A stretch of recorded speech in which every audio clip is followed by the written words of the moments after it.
Welcome to Cybersecurity Today, the month in review show. We got a little bit of a different thing planned. We all will do the month in review, but as we get back from summer, people are starting to think about the year ahead. In Canada, and I guess most of the northern United States, by the time we get to Labor Day, kids go back to school and we're starting to finalize our budgets and think about the next year. So we wanted to make a bit of a special twist to the show. So we're going to cover the month in review with our panel, but we're also going to try and get some look ahead to some of the issues that we might all be facing and some of the trends that are going to be coming up in the current year.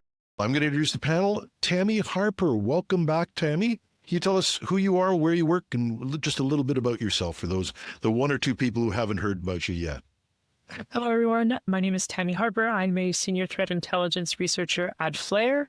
I am part of a very talented team that researches emerging threats, ransomware specifically, cybercrime, and the underground economy.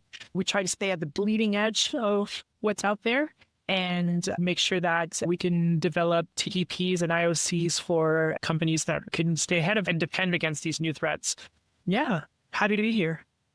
And another fixture on the cybersecurity scene for many years now, Laura Payne, who works for, I think, one of the companies that has the most Canadian of names, White Toque. Welcome, Laura.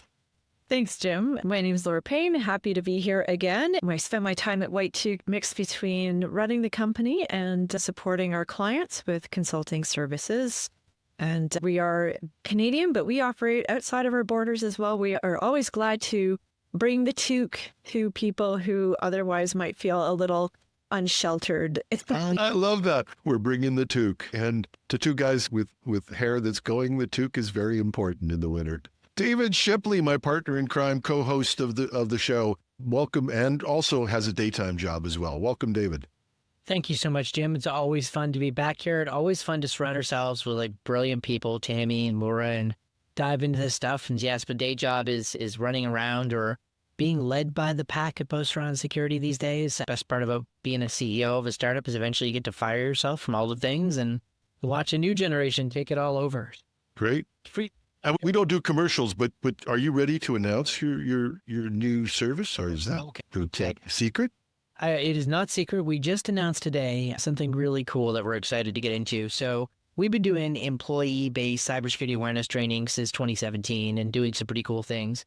We've been watching what Aaron West has aptly called the scamdemic just explode across North America and globally with fraud losses, both direct cyber-enabled fraud or traditional fraud that's been accelerated with technology. And so today we just announced a brand new awareness platform for banks, credit unions, and fintechs that embeds into mobile banking and desktop banking applications and gives people a cyber wellness score that actually helps them understand how much they know about cybersecurity, where they can improve, where their information might be showing up in the dark web through services like Have I Been Pwned, and really creates a feedback loop. And what it does is it changes the nature. Right now, banks, credit unions, fintechs are doing their best just to blast out information. And it's a fire hose, and it's passive, and it's one way. And we know that doesn't work. It doesn't work in the same level of effectiveness that they need to have. And, to put this into context, the reason we're so pumped about this is last year, the FBI's Internet Crime Reporting Center said there was $16.6 billion in reported cybercrime. 83% of that was cyber-enabled fraud. As much as we get excited as professionals talking about the ransomwares, it is a problem. It's an $814 million problem, but it's not a $13.5 billion reported loss problem. So we're pretty excited. We've got our first partner bank in the United States, financial institution working on it and using it. So we're going to be showing it off in San Diego at a major banking conference. Ooh, nice stuff happening. Cool. Who wants to go up with the first story? And by the way, Shipley, I noticed when you said the brilliant people, you only mentioned Laura and Tammy and them. I'm not hurt. I have a big ego. I can take this. Who besides David wants to start doing the first story? First quote, Jim, we'll know that the mutual acknowledgement that the two guests we bring on are smarter than either of us, just so that we level. That was never the question. Which one of them wants to start? I was going to say, for those who can't see us, both Tammy and I are just sitting here smiling but shaking our heads. Okay, Laura, we're going to start with you. All right. Okay. I made the mistake of speaking. All good. No, you know what? I'm going to kick us off with something that I think is a positive direction from looking back at August. The OPC has released its biometric guidance. So the OPC, the Office of the Privacy Commissioner of Canada, has actually released guidance on biometrics. It's been a long time in the making, but now we actually have official privacy guidance around this. And I think it's so important just because we know biometrics are very strong authenticators, but because they're such strong authenticators, being tied specifically to you, and especially the more unique they are to you, the more important it is to make sure that they can't be stolen and replicated and tampered with, etc.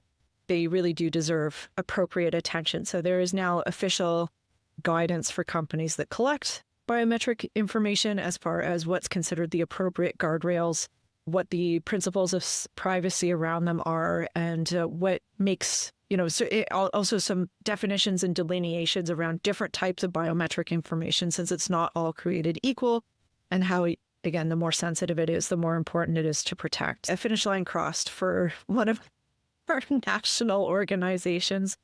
It's easy to be the armchair quarterback and complain about how long these processes take, but I know it is incredibly difficult for any large organization, let alone a national organization, to get all of the right players at the table, to hear the various expressions of opinion, and to get to a final product that is appropriate for release. So I do want to give them some kudos for getting it over the line.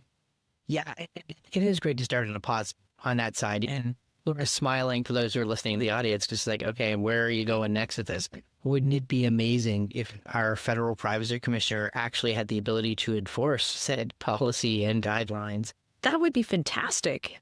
So for folks in government listening, and we do have a non-small audience of government policymakers listening to this show, fall is upon us, and it would be a good time to reintroduce, just like you did the critical infrastructure legislation, sane, federal, private sector privacy legislation that can actually give our privacy commissioner the teeth to enforce really well thought out, incoming, and much needed biometric protections. And just to kind of piggyback on that call out, which is absolutely, I agree, the right direction for us to go in.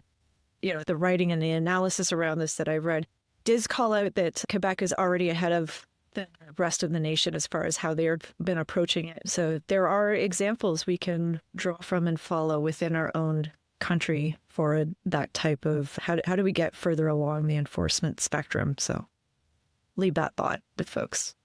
Tammy, any comments on that story? I think it's going to be really interesting to see how things develop in the future. I really want to see how that plays out. Yeah, so it's like, what I want to know is if each province is going to be able to, because you mentioned that it was going to be, Quebec's already ahead of the curve, but what are the other provinces have to do to, catch up to, how far ahead is Quebec, and what do the other provinces have to do to, basically get to that level? Or is it, a leadership issue? Is it a regulatory issue? Why is Quebec so ahead?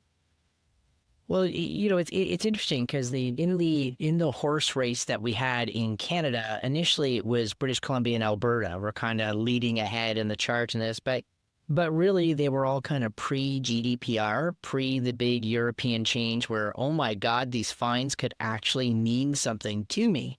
And then Quebec's legislation really is taking what GDPR core principles, which ironically, privacy by design was invented by a Canadian, Anne Kabukian, who's absolutely outstanding and an amazing person. And we didn't even typically use our own innovation first. Great, Europe beat us to it. But Quebec acted in absence of federal action. And the problem for Canadian businesses, and this is a similar problem for the United States, by the way, they're going through this as well, and is that as each subnational jurisdiction, state or province, creates legislation, the legislation varies slightly. The reporting mechanisms varies ever so slightly, and you're adding a ton of complexities. Now, the winners here, well, consultants, law firms, privacy experts, and others, every time you add another twist, well, we add a bunch of work. The losers here are businesses and folks who want to comply, want to do the right thing. So national level legislation in Canada and the United States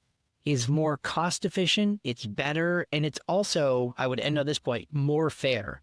the fact that some people in California have more rights than other people in the same country should upset folks. And the fact that Californians have more rights than Canadians when it comes to the behavior of California-based technology company really bugs me.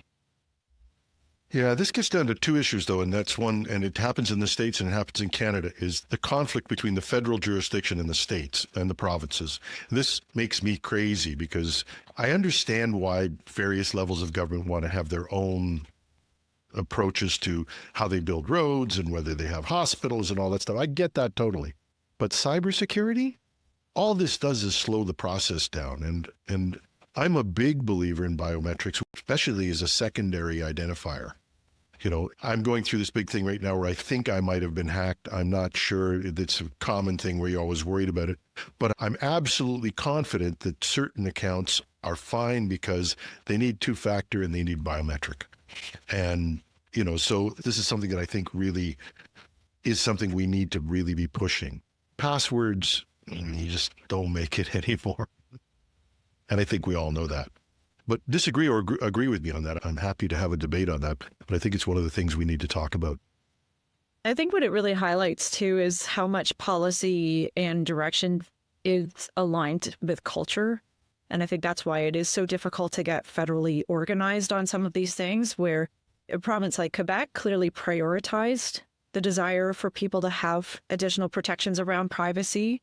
Culturally, Quebec has always been a little bit more on that side of individual rights and you know, just a little more forward thinking on getting to a legal set of rules around those kind of things than other provinces have been. So the danger, of course, as well with kind of going top down is if you've got an area that is culturally very strong on a particular point, when it kind of moves up the chain, inevitably, we see it get watered down. So unless there's a really strong desire at the top to take, instead of lowest common denominator, to move to the highest common denominator, that's a challenge. And we've seen that democratically, that is a challenge to address when you need to kind of push a direction that really is for the better of everybody, but it takes a lot of work to convince everybody to get on board instead of just saying, no, this is how we're going to do it now. Like, we just need to make smart choices. So there's a lot of complication in pushing in that direction, which doesn't negate how important it is. It just is kind of a challenge of our current system. And it's the same in the U.S. Like I said, we whine about the federal system up here, but the same in the U.S. California is inevitably ahead of most other states.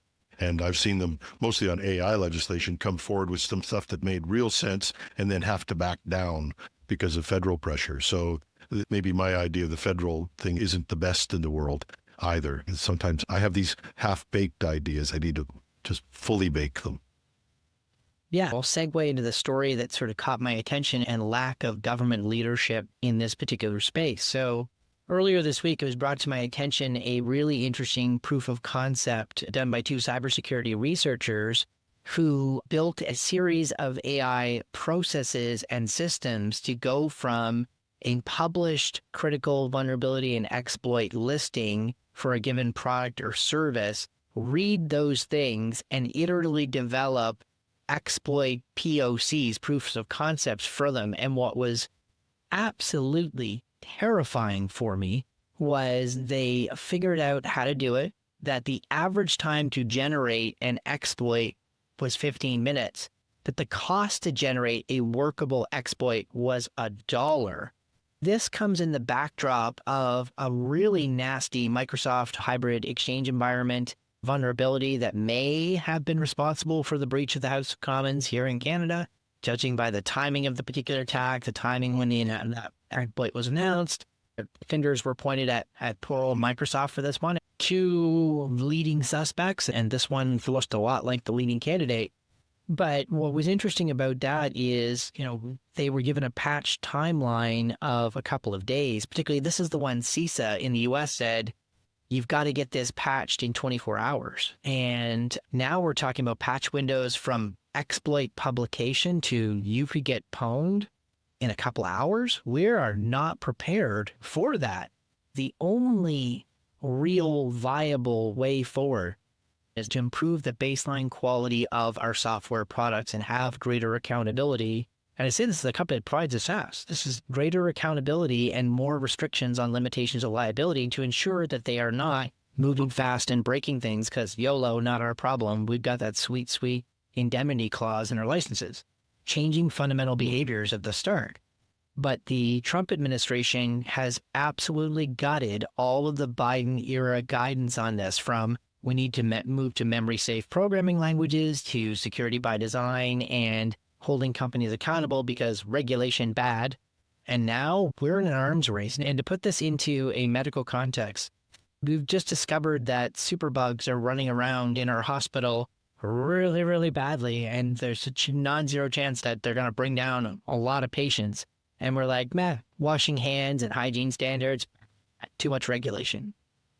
I want to jump in and just make sure nobody missed that story that you're bringing up, because I think it's important. And we do I've got an invite out to the people who did the proof of concept on this, but this was published, I think, over the weekend, a proof of concept that basically said, using AI, this group had been able to take a 0-day or a flaw and literally develop an attack in less than 15 minutes, and a viable attack. And they're still in proof of concept, but this was a viable attack. And as David pointed out, costs about $1. This is just sort of, I don't know how to describe it.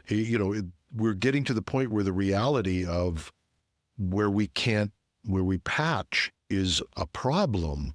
And it wasn't just the House of Commons. That exchange flaw went ripping through companies throughout North America in days, just literally in days. And now you've got flaws that can be put out in 15 minutes and started from literally from the 0 day. Nobody's going to be able to patch that fast. I think we have to keep in mind is we've had a lot of patches that have gone south, particularly from Microsoft, and I'm not dumping on them, but I understand the challenges. You've got to be able to patch right away. You've got to be able to patch correctly, and you cannot fail.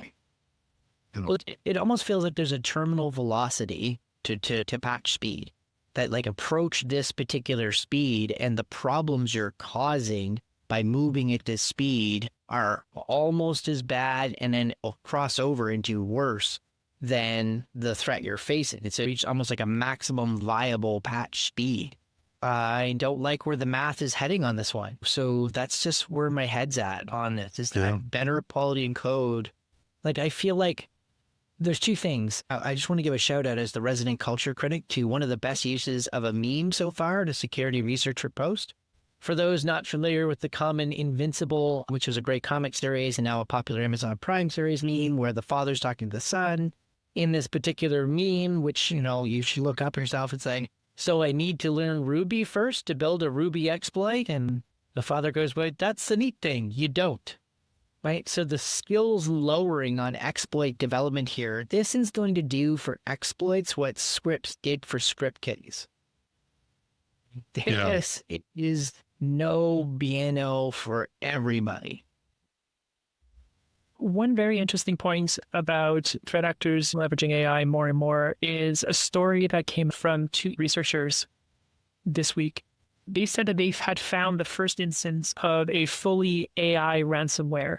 Now, that AI came in with its own models. It was around, just the samples that I saw were around 10 megabytes as a binary. It basically connected to a server, and it could run that server locally, or it could run that server remotely. Basically, it was leveraging ChatGPT's OSS2 model to write a bunch of Lua scripts and then execute those Lua scripts. It used a spec encryption, and I think it was 128 or 256-bit encryption. It was able to exfiltrate data, encrypt, and worm itself through the network. It was fully automated. All the logic was built with AI. They warned that this looked very much like a proof of concept, and that they were looking to see what happened. But you're seeing a lot of threat actors experimenting now with the new concepts as AI is racing towards more sophistication. We're going to have to start incorporating AI more and more into our defenses, unfortunately. Yeah. And the question that comes up as we look at this is, how early are we in the game? Because as you pointed out, people think that this was really a proof of concept because I think, as I remember it, anytime somebody logged into the server, it would shut things down. And so that was a problem. So it looked like, for all intents and purposes, they were just trying this out because it gave it away pretty early in the game when they shut down the server if somebody else tried to log on. So if this is the start of it, where are we going? I think there's a couple of opportunities here on the defender side, and they're not new concepts. So there should be some stuff that's getting pretty close to being proper release, right?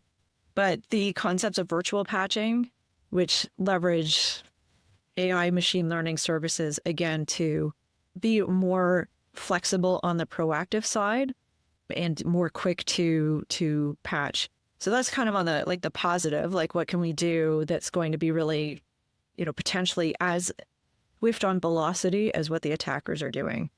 But I think the other side of it is organizations should really be looking at and their services that are exposed and being really prepared. What is the plan if the best thing for us to do is to just shut down that access and make it so that you have to come in through another route, or we're back to some sort of manual process, or what is that? What is your continuity plan if that's the better option? Because it's not unrealistic for some of these things to be like, yeah, it's way better given the nature of a particular exploit or a particular vulnerability to not have that, to not have the service, but still have the data intact, to have the integrity intact, to know that an attacker did not get into it until we have time to patch, versus allowing the potential for that breach to happen. All comes down to risk decisions, but at least have the thought, right? And think about, okay, well, what would it mean? How would I work around? How would it be minimal damage to the organization to operate without that service being accessible? At least that's at least some good news in that. Yeah. Let's take our cast forward into the coming year. We've certainly seen some of the things that have been happening. If this was the month of AI and new proof of concepts and things like that, and hopefully, as you said, maybe some legislative moves forward, which is actually on the plus side. That's a good thing. What are the things we should be watching for in the coming year that we should really be taking stock of now? David, do you want to start? Yeah, so I'm going to go to everything old comes new again. So we're back in the hot debate about private sector companies giving the authorization to go on the attack, to actually be given government authorization. So we've got some great reporting out of Risky Business that says there's legislation that's been reintroduced by U.S. Congressman David Schweikert, Republican. The good news is hopefully not going to pass in its current form, but it is called the Scam Farms Mark and Reprisal Authorization Act. And it riffs off of the old-fashioned letters of marque and reprisal that authorize private organizations, known as privateers, to attack and capture sailing vessels, but now applied to a digital work. And anyone familiar with Canadian culture is going to immediately know the Maritimer was immediately attracted to the thing that sounds like Barron's Privateers. So yeah, it caught my attention. But let me just reiterate right off the bat, this is... For everybody, you got to go back and give the cultural reference, because I'm not sure that everybody knows of this particular thing. But in the wars in the 1800s, there were a lot of ships that were taken that were really for hire, and some of them were real losers. But they essentially, you could go and join the war. And in this particular case, whether it was a war between the U.S. and Canada, because there actually was one, or in other places, you could actually go out and be a privateer, and you had the authority of the government to be out there at a time of war. And you're saying this same concept may be being introduced into modern legislation? Yeah, so it has been introduced. There's a lot of weird things happening in government right now in a lot of places, including the United States. So it's a really bad idea. And in normal times, this concept has appeared in the past and been rightfully knocked down. And hopefully it will get knocked down again. But essentially, it gives the authorization to hack back. And there are 1.5 million ways this goes wrong, right? Like, number one, most sophisticated criminal organizations attacking someone use a series of proxies along the way. Consider it the cyber version of island hopping. So the last person to hit you is usually not the actual person doing the attack. They're just a little puppet along the way. There's somebody's poor, compromised home router, or more likely a university near you who left their stuff wide open and, was used to attack Homeland Security 100 million times over a weekend. I'm not saying I personally experienced that back in the day, but may have seen some things, may know some things. And had that private right of action applied in that case, or the time that a university accidentally tried to attack and DDoS Google back in the day and said Google had said letter of marque to hit back, we would have just blown up the university's network, which would be emotionally satisfying to the Google team, I suppose, but super bad news for that really innocent university that didn't have enough cybersecurity funding. Again, all strictly hypotheticals, no names, no places. But yeah, it's super bad. And then you get your national security concerns. So you do hack back and you actually do manage to hit the Chinese, the Russian team, and they're like, oh, this is a unprovoked escalation from the United States. Maybe we're going to shoot at one of their Navy vessels going through the South China Seas, and all of a sudden things get out of control, right? Like, this is stupid. But yeah, couldn't put it in other ways. And by the way, if you ever want to tell someone from Atlantic Canada, all you have to do is just sing out, I'm a broken man on a Halifax pier. And if they start singing to you, they're from... they exist. Atlantic And for those who don't know of this, Stan Rogers, wonderful, incredible musician, and you should Google it. Do I really get stung if I put it? I'll get a copyright violation on YouTube. There we go. So yes, David, we will have the clip of Barrett's Privateers ending this show for the audio podcast only. If you're on YouTube listening to it, I was going to say, you can always put a link in the description or the show notes to Absolutely. Direct people to it for their extra credit. Yeah. And so can we just go back in this? I understand the concept of maybe hitting an innocent victim, but is it really? I also want to understand the frustration that people have of why they can't hit back. And we know that governments hitting back at these groups has been actually a great thing, going after them. So why is it only the issue of you might hit the innocent, or are there other drawbacks to this type of legislation? Well, I mean, it's the same as people wanting to do the whole catch a predator thing, right? Mostly satisfying, want to be protective, want to protect children and vulnerable people in your community. Completely understand a lot of the motivation. Some people just want to beat on other people and use this as an excuse, just like some hackers just want to hack shit and are going to want to use this to break into somebody else's stuff. You can blow up years of police investigations. You can interfere with some of these nation-state-backed things. You can cause a lot of chaos along the way.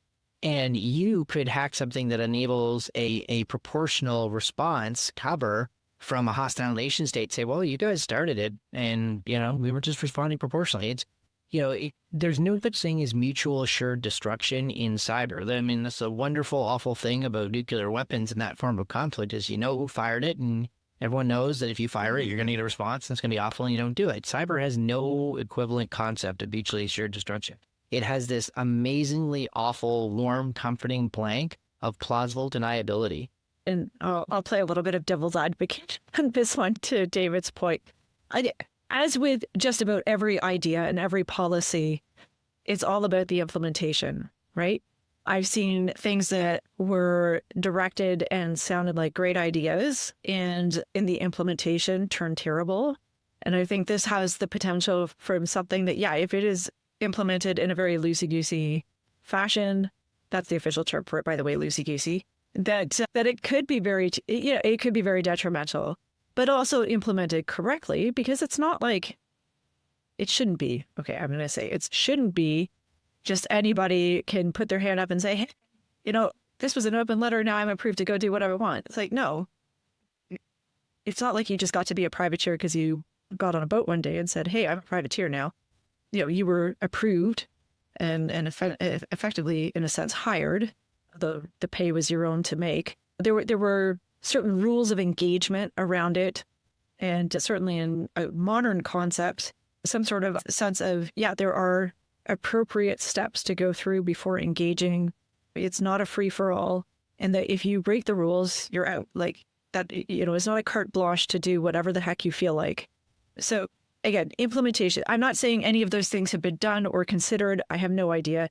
I'm just saying it could be done in a way that balances the need to act quickly, because that also is a factor. You can't tie it up in so much red tape that it's not going to be effective, but also has a few checks and balances in it to make sure you avoid the problems, like you said, David, of compromising other investigations, causing a war. There are small implications that could be, we want to avoid those. I think also we have to realize who we're dealing with. And this is a caution I would give to anybody on this, is don't mess with hackers. You don't know who you're up against. You may think you're up against some kid sitting a script kiddie, and not surprisingly, being a show that has cybersecurity in it, I get taunted all the time by people. Big surprise. Laura, what's your image for the future? Or your projection into next year? What should we be watching as we go forward? Well, one of the things that has sort of cropped up a little more frequently for me, and I don't know that many people are making noise about this, but we talked a little bit in the earlier part of the show about biometrics and MFA. And one of the things that I do see regularly is MFA that's implemented in a way that you can just kind of opt to bypass it if it fails for some operational reason. And I see it in sort of the common platform implementations where it's like, yeah, we want you to use this really good version of MFA, whether it's the app or a token or a biometric. But if you can't quite meet that, we'll let you downgrade to SMS, or we'll let you downgrade to a one-time password on email. Or, hey, you know what, if that's too hard, maybe we'll just let you just not do the MFA at all in certain circumstances and kind of work around it. And I think that will quickly, and by quickly, I mean 12 to 18 months, I think we really need to get cracking on that and stop making it so flexible on the spectrum, because that's also, those are the cracks that the hackers play in, right? The people who are setting organizational direction and their IT teams tells them, yep, everybody's got MFA, or we've turned it on for everybody now. But on is not the same as actually enforced at the correct level. So there's different degrees of on. And we've got a painful municipal lesson on this now with the decision by the insurer for the city of Hamilton to say, yeah, no, you didn't deploy MFA. You were told. And what's worse is they had the receipts saying you knew years before your incident that you had to get this done. And they just didn't. To the city's credit, they acknowledged they fell down. And well, what the end result is that, they had an $18 million plus cleanup cost. $5 million of that could have been covered by insurance, if not the larger argument of maybe they wouldn't have had any of the $18 million expense if they had done this. In its defense, the city says in this particular attack, it was a different kind of vulnerability. MFA wouldn't have made a difference. Yeah, well, it would have made a $5 million difference in your coverage. And I guarantee you, just one thing I'll say, they ain't the only ones that have been told and warned your insurance is predicated on X, Y, and Z, and they either have it as vaporware, shelfware, check the boxware, leaky lightware. And I tell you, more and more, when the bill comes due, this stuff comes out, and it really sucks. So this is one of the simple things as we go looking forward into next year, because I'm always amazed at the glacial progress we've made at MFA. And I point out the example, and I'm never too much, and I don't brag about this. I don't claim that we're the security experts. We're not. Like we get hacked like everybody else. But without that comfort of knowing that I have MFA on at least my key accounts and religiously so, and that we don't follow links and we don't do those things, I'd be in a total panic with just a couple of the emails I've gotten over the past day. I sent one of them to David to say, this one looks perfect. This hacking email just looks absolutely perfect. And, so if you don't have that MFA, you don't have the assurance. I think you pointed out, David, that check your insurance policy. If you're sloppy about MFA, remember that insurance companies, God bless them, don't exist to pay out. They exist to pay out within the exact confines of the contract they have, and they're very sticky about this. And if this works for Hamilton, where an insurance company doesn't have to pay $5 million, you watch that. A lot of claims people will be going, what? And doubling down on this. So don't be surprised if you had a claim that you thought was approved and you don't have MFA if somebody comes after you on it.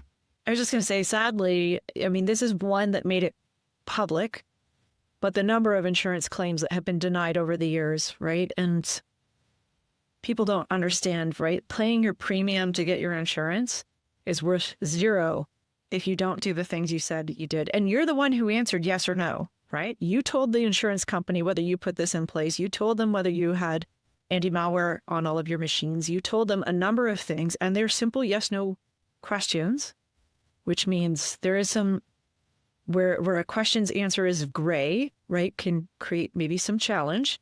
But at the end of the day, it's a much more expensive fight if you lied to try to get anything back out of them. Or if you were in the gray zone, maybe it wasn't a full lie, but it was you interpreted creatively. And as a person who spent a fair bit of time in IT, in insurance companies, I will tell you, it's not malice. It's not, there's not some evil person sitting there.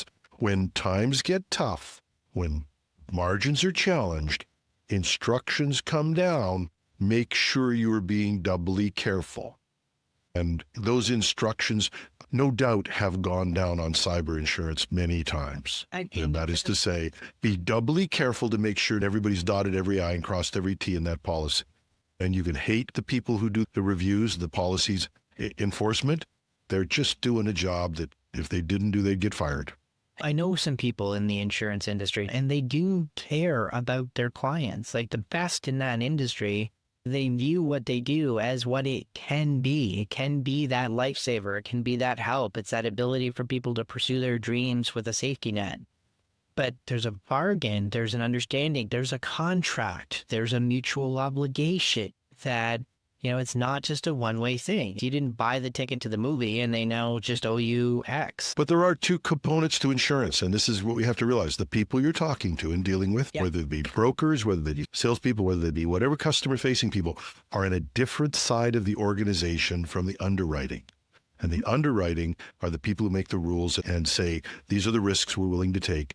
And they are also in charge, that side of the house anyway, not necessarily the underwriting, but that side of the house is in charge of enforcement. So all of the caring in the world from your insurance, all of the personal relationships you built up, God bless them, a lot of these people will go to bat for you. But the reality is, if you don't have what you say you have on your insurance, Laura's advice is absolutely stellar. Do it now. Go and make sure you get it done. If you're a person in cybersecurity, go to your management, to your board, to whomever, and say, we got to do this. This is our exposure. Take the Hamilton example with you. And I've got a friend who's a CISO, and he says every time he gets a story, he actually follows Cybersecurity Today, because every time he gets a story where there's something like that, he sends that on to people. And the Hamilton story is a great story to send to people. Our insurance could be voided, and we could be out $5 million. That takes care of a lot of executive bonuses. I'll put one other thought out there. Talk to your broker, and you can ask a broker to run different scenarios on your insurance policy and, flip some of those things over. Ask them, what if I say no on this? Not that I'm saying no, but if you want to find out what really causes the root cause of cyber incidents, find out how expensive your premium goes up for certain things, or whether you can just not get insurance anymore. And if you can't get insured on it, that means it's no longer an if, it's just a when that will cause a breach. And anyway, I'm not saying, waste your broker's time with a bunch of scenario running, but it's very valid to ask the question. And sometimes it'll come back and it makes no difference at all. Well, then at least, you know what, if that's true for you, the answer is no, stick with no. And dear insurance industry, Laura has just handed you in a silver plate a perfect marketing tool with a web page where you can walk them through a cyber insurance policy and have them turn things on and off. And boy, wouldn't that save brokers some time, but it's a hell of an education tool. Not everything has to be a computer-based trading module. The chance to actually click, is a really good experience. But I want to toss over to Tammy, because I'm hoping for good news, but I'm prepared for bad news. Tammy, we talked earlier this summer about scattered spiders. There's now been some arrests as we look through to the fall. Are the spiders scattering? So the latest news I have on basically that group and more is that they have actually started trolling researchers a lot more. For example, they recently put out a fake Europol $50,000 bounty on the admin of Killin, the ransomware group. And the admin is called Haise, Haise. And it was on Telegram, and it was basically like a poster, like a wanted poster from Europol, the same like design and everything. And it was basically saying, like, if you had information about hits, come forward and like, yeah, here's like where you could contact us. And it was like a $50,000 reward. Now, there was a lot of issues with that because Europol has never actually done something like that. I know the FBI has done some stuff similar in that aspect when they were targeting breach forums. And so this is where the inspiration came from, because they created, like, when they took over the breach forums, essentially created like FBI breach forums. And that it was like a tip line for people to come forward. So this was like Europol CTI, and it was like meant to be a tip line on Telegram, but it was completely fake. This was created by like the Scattered Spider Lapsus gang. And one of the interesting things was that it was 50,000, and the way it was formatted was like USD. Like Europol would always put it out a bounty in euros. So that was one giveaway, and there was a lot of other different giveaways because it was never like formally circulated by like Europol's LinkedIn or Telegram or Twitter account. So there's a lot of different things like that. And they've actually just started a new forum called Breach Stars. And so we're seeing them posting on that as well now. What's the point? Why would they do this to this person? So it's a lot of counterintelligence work. They understand, and because some of the individuals that are part of this group are part of the cybersecurity community as well to some degree. And they understand that a lot of our tools work on keywords. So they know that by including certain keywords in their claims, they'll trigger a lot of flags and a lot of notifications. And this is a way of creating counterintelligence and making it harder to sift through the noise. And it's really just a lot of it is trolling. Absolutely. Yeah. And so they put up a wanted poster for this admin. And like I said, I'm still lost as to what they gain from doing that. So there's an idea that, one of the theories is, again, this is just purely speculation, but there was another user on one of the other forums that was asking for a similar amount, 48,000. And they had a grudge and beef and grievances with the group. And because they were claiming that Killin dropped $50,000 worth of a ransom. So if you're following the dots, this could be the same affiliate or an affiliate that is connected to this. And this is their way of trying to make a name for themselves. But a lot of this is just counterintelligence. So I just want to add a cultural reference in here for folks wondering what Scattered Spider and the web on the criminal side is starting to really look and feel like to me. If you have not seen the great 1970s cult classic, The Warriors, that is essentially what Gen Z and Alpha and the crimes are now living through. And it sounds a lot like someone just put a hit out on Killin, and he's going to bop his way through the New York boroughs and not get busted up. So again, highly encourage you to, if you're on your weekend watching The Warriors, and, it's gang culture, right? Like, you're taking out your opposition, you got a beef with somebody, like, we just keep doing the same things as humans. We just find new ways to do it. So the short answer to my question, Tammy, of Scattered Spider, are they done? Are they finished? We got the 4 key leaders identified. No. Oh, the party's still on, and that's bad news. And where this fits in, Jim, is we saw some stories this summer and sort of forward projecting. Youth unemployment continues to rise. Disruption in the technology space continues to push really well-educated, trained folks into desperation. And if Godman 666 from DEF CON, the warning on any of this, people with these kind of skills could end up on the wrong side of the law, not because they want to, but because they feel like they have to. And this is not a great combination. Youth getting trapped into this cycle, getting drawn into this, recruited into the comm through things, or into Scattered Spider through the comm and other things. Like, the kids are increasingly not all right, and we better get a handle on it. The data is absolutely clear, and this is something for anybody who's thinking about, jobs lost to AI and unemployment. We record this on Thursday, so I'm actually can tell you what story I'm going to have tomorrow, and it's on youth unemployment. And there is a huge report that really looks at the data, and there's been at least a 13% decline in youth unemployment at a time when many other places are experiencing increases.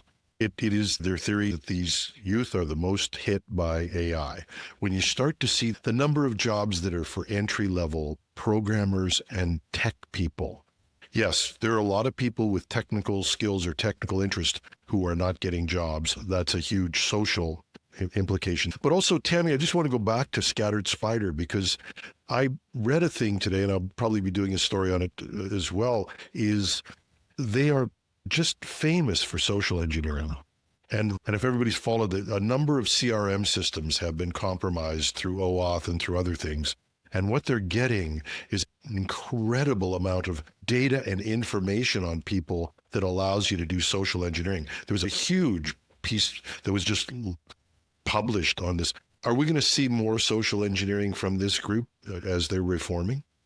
Yeah, so one of the ways that they were able to leverage basically Salesforce to send legitimate emails that passed DKIM inspections. And they were able to say, hey, this is a legit email. It was a legit email.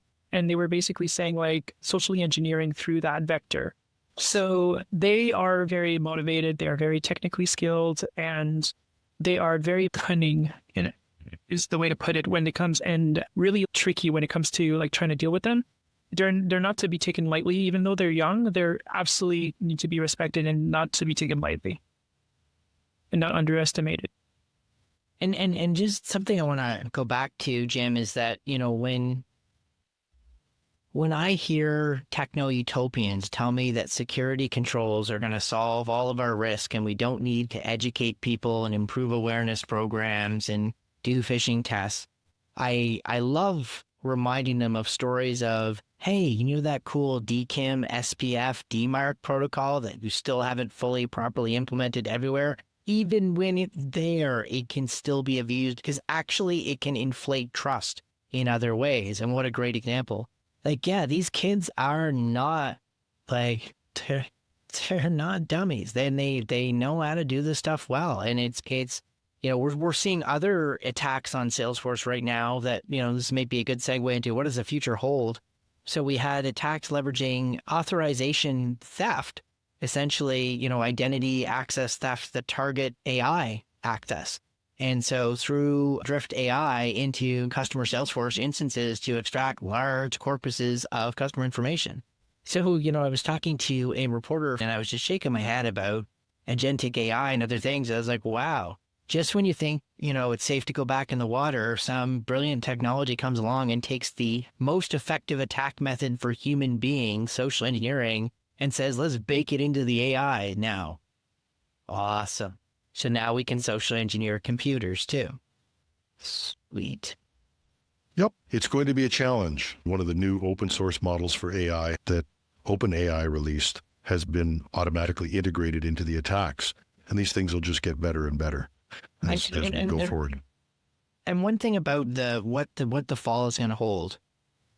It was really sad this week to read the story of a young teenager who died after months of encouragement to commit self-harm allegedly by OpenAI's products. And the parents have now launched what I suspect will be the first of many, many lawsuits. This, by the way, is not the first news story to allege that someone was led to self-harm, but this is the one that's bringing some receipts to the table and has a very prominent American law firm driving this.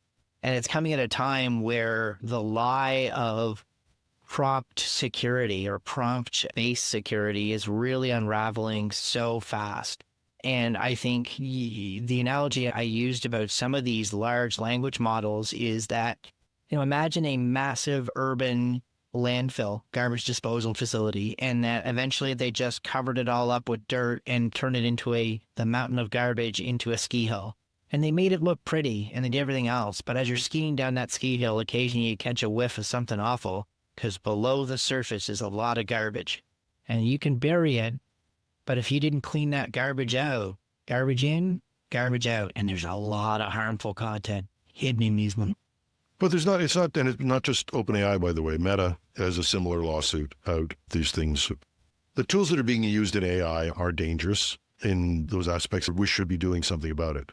But the story of AI, if you regard AI as secure, and you can be a proponent of AI, and I very legitimately am, Why? Because I believe it's going to happen. We better get used to it. When Geoffrey Hinton, who's really regarded as the godfather of AI, there's a big debate going on right now, and that is, will we ever get to superintelligence? Will we not? And all that sort of stuff.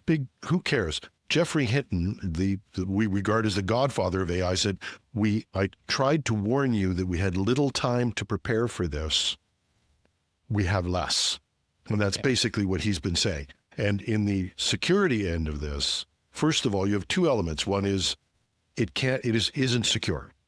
It just isn't. You cannot deal with AI in a way that makes it secure. Why? Because I'll give you a dozen stories of how to beat prompts. They have not developed a secure application. They've developed an intelligent application.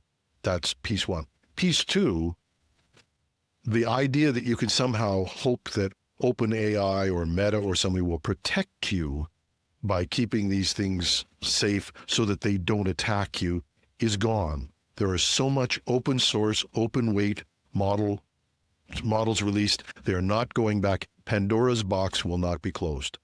This is something we have to deal with in the coming year as cybersecurity professionals.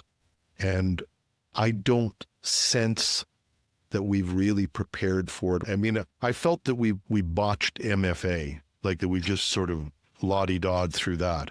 But we can't even manage firewalls really well. And we're good with firewalls. Yeah, after 20 years, we're not really. No. So okay, we're not good with firewalls. We can't even manage firewalls. I don't want to leave this with this because we've gone to about an hour. We do have to close the show down, but I just want to go back to this and say, what's the hope? Like I don't want to admire the problem. We've got some of the things that we should be doing in the next year. What should we be doing and how should we be attacking this? I'm going to start with Laura because actually I'm going to end with Laura because Laura's usually the most positive. I'll start with David because he's usually the most negative. Oh, so, did I say that? First, to change, you have to know there's a problem. And from ChatGPT-5's underwhelming launch to the new MIT study that says 95% of AI projects are failing to drive actual value to the businesses that implement them, to the shocking stories of harm caused by this, the story is clear.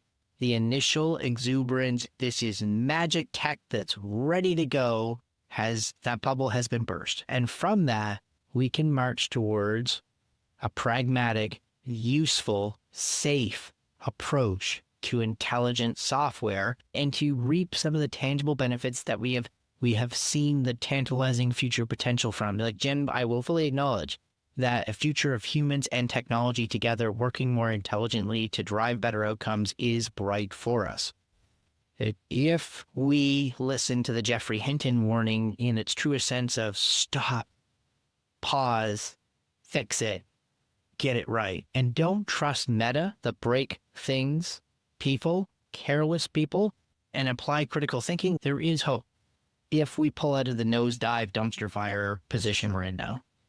Maybe I'll yield to Tammy, who's been patiently waiting to hopefully give us more on the hope train or derail us to take us back to the dystopian nihilism.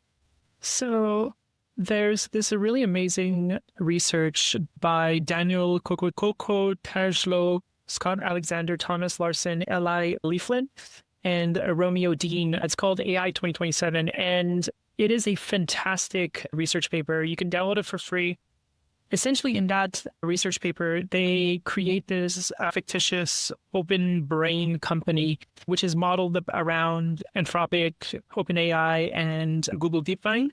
And essentially, they're saying that in the next couple of years, we're going to start as these companies build out more powerful data centers that could throw more computing power and sign better energy sourcing agreements with governments, they're going to be able to throw more processing because we're still using the same fundamental tactics and techniques that we did from 2017, 2019 to grow these models is just throw more compute power at these, which is highly inefficient, but at the same time, and essentially, they're saying that once the AIs can start training themselves and rewriting themselves, these companies are going to start creating AIs that are designed at AI research. So once they focus themselves on these things, they're going to be able to create these agents that are like Agent 1, Agent 2, Agent 3, Agent 4, Agent 5 that are more powerful than its predecessor.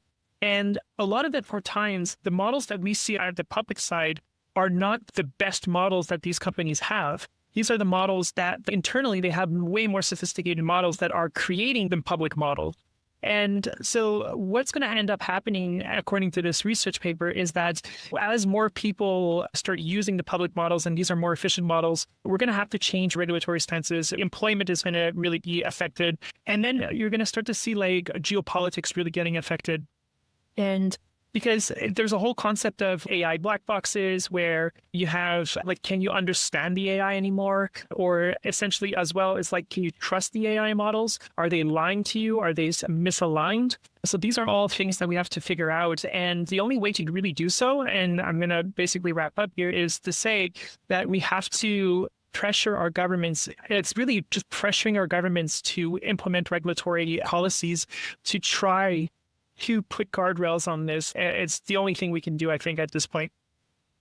And the next 12 months will be, and I'll accept 2 of your 3 premises, David, that MIT study, do not read headlines.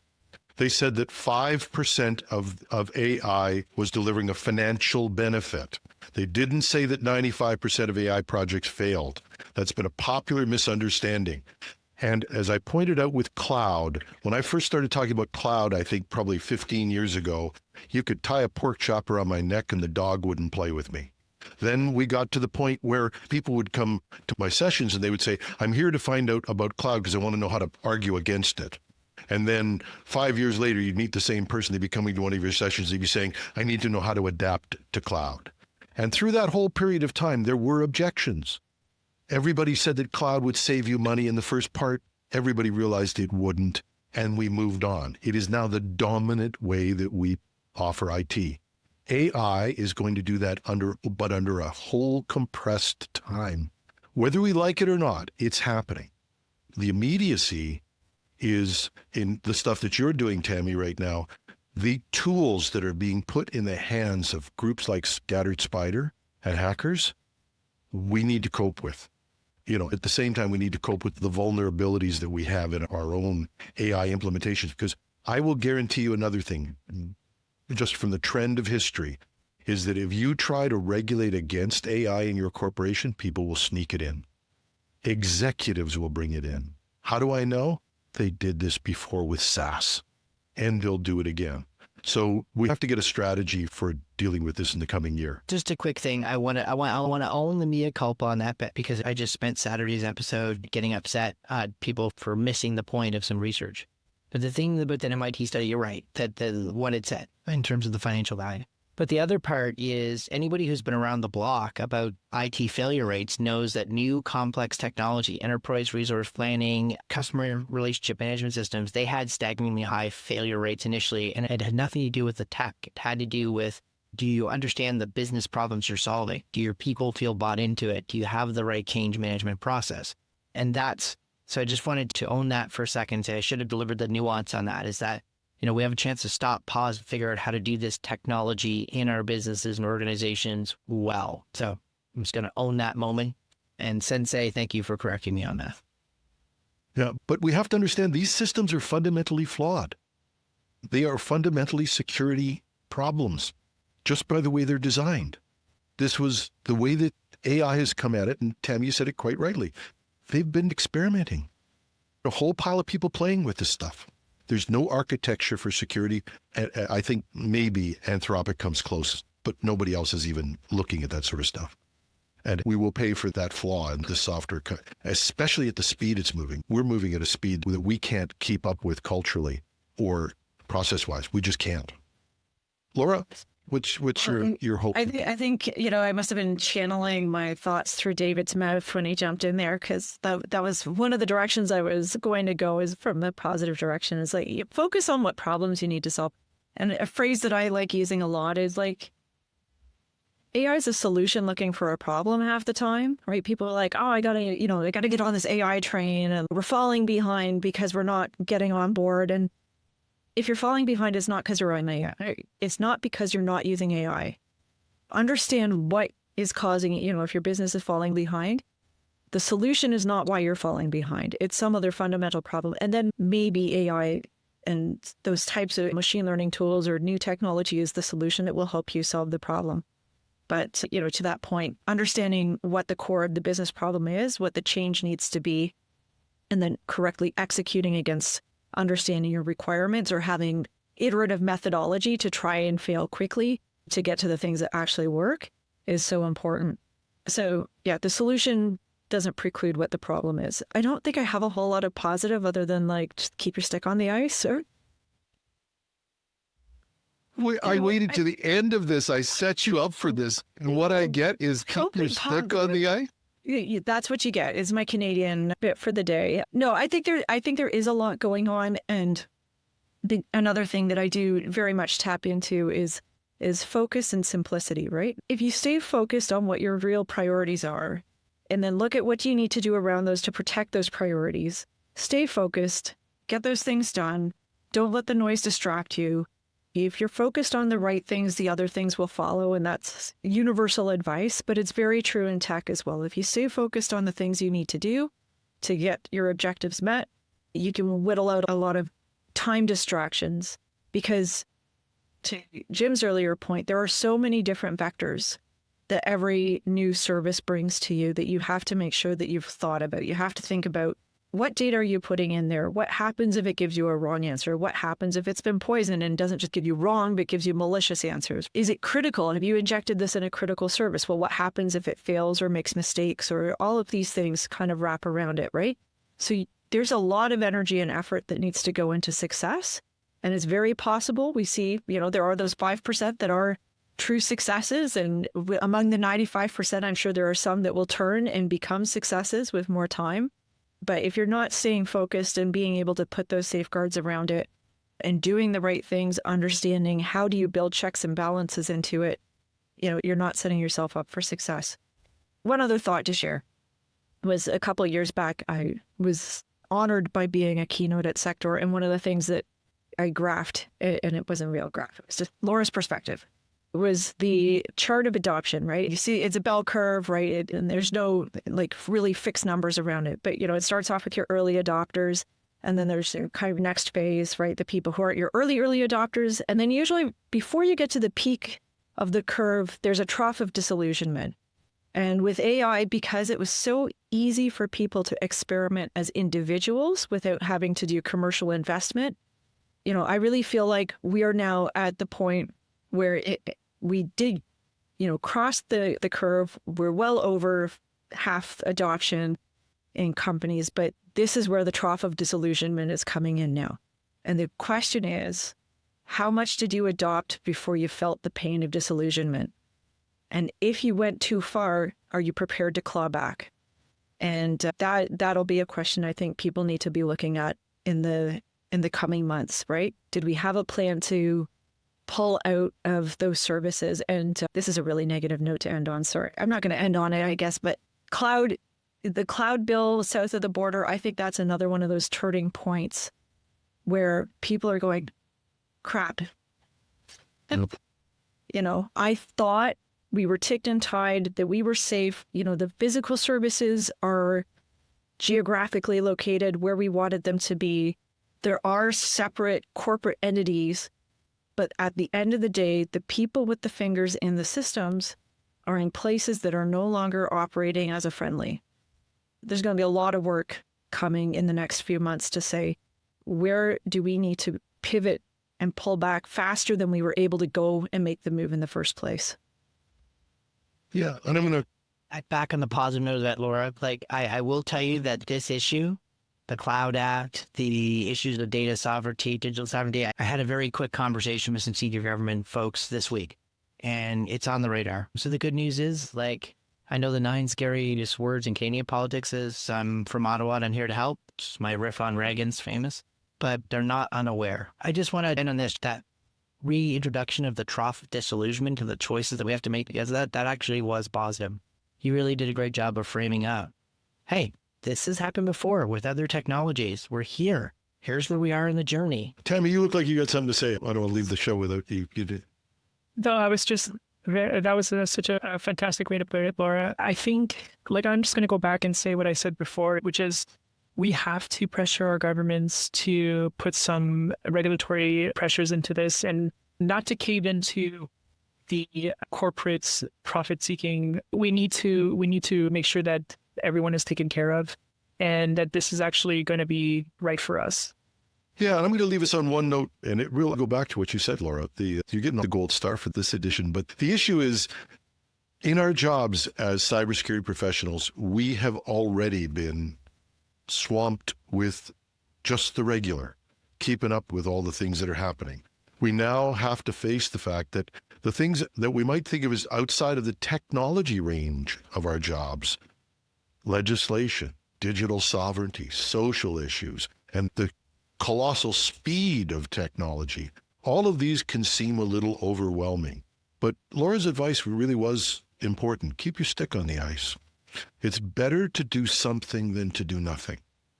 So, and my advice to cybersecurity professionals is when you feel overwhelmed, remember Jim's rule, which is, just because you can't do everything doesn't mean you can't do something.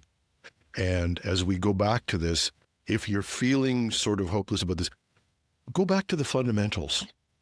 The fundamentals that we talked about. MFP, making sure that you've taken care of your login, you've taken care of your identification. Make sure that you're educating people about the world that's out there. And we're going to cover some shows on that. Tammy's going to come back and we're going to bring in people who are going to, over the next few weeks and months, talk about some of these issues in more depth. David's talked to us about phishing. Don't forget about phishing and the fundamentals of that. I shared an email with David yesterday. I know it's got to be a phishing email. I cannot find out why. And that's the type of sophistication we're going to deal with. So building that, and how do you deal with that? You need technology, yes, but you need suspicious people. You need people to say, I don't have to click on that. I'm not going to. Maybe that idea of just zero trust as an attitude would be a great thing to build. Thank you, team. I appreciate this. We'll bring you back again in the coming months, and we'll see how the year goes by.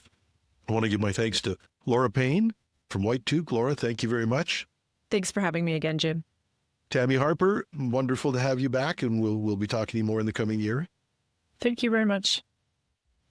And David, who will be back, I don't know, we haven't discussed this, but I don't know if you're doing a Monday morning show or a Tuesday morning show for the first morning of the week, but that's something. You'll be back next week sometime with Cybersecurity Today. I will also be recording the following week from the beautiful and sunny island of Barbados, where I get to hang out with some clients. So, super excited about that trip. I was trying to like you, David. It's just rainy and cold here. And that's our month in review show. David will be back on Tuesday morning, and I'll do a Thursday show next week in the short week. Until then, have a great weekend. I'm your host, Jim Love. Thanks for listening.